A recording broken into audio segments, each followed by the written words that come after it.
One Touch Entertainment, big up Destiny Pajosa, Fire T, Sun Kings. Daiti ndikafona aindikatira foni message ndikatexa anga asinga openi daiti ndikafamba aiseta makoni aida kuzviita kunge ndiye best boni ndiwe waiti unodida nemoyo wese saka bebi ndiwe waiti tichaparadza nerufu saka ndiudze ndisive kuti uchiri kuda nezvangu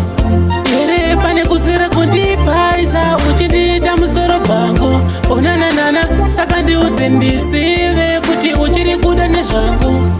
here pane kuswera kundipaisa uchindiita musoro pangu onananana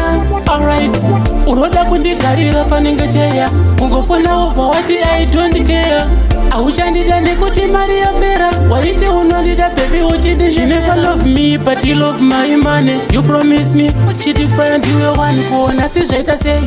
zvokundigarira secheya handisi prophet but I keep saka ndiudze ndisive kuti uchiri kuda nezvangu here pane kuswera kundipaisa uchindiita musoro pangu onananana saka ndiudze ndisive kuti uchiri kuda nezvangu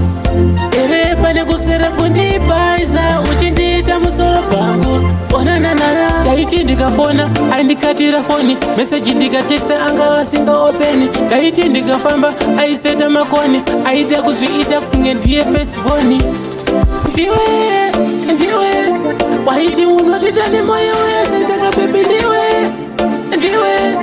waiti tichaparadza nerufu saka ndiudze ndisive kuti uchiri kuda nezvangu here pane kuswera kundipaisa uchindiita musoro pangu onananana saka ndiudze ndisive kuti uchiri kuda nezvangu here pane kuswera kundipaisa uchindiita musoro pangu onananana alright unoda kundigarira panenge cheya kungofona obva wati I don't care auchandida nekuti mari yapera waiti unondida baby uchiti you never love me but you love my money you promise me uchiti find you one kuona sizvaita sei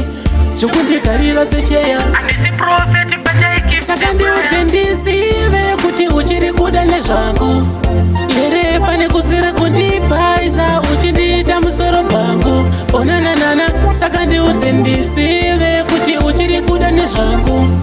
here pane kuswera kundipaisa uchindiita musoro pangu onananana daiti ndikafona aindikatira foni message ndikatexa anga asinga openi daiti ndikafamba aiseta makoni aida kuzviita kunge ndiye best boni ndiwe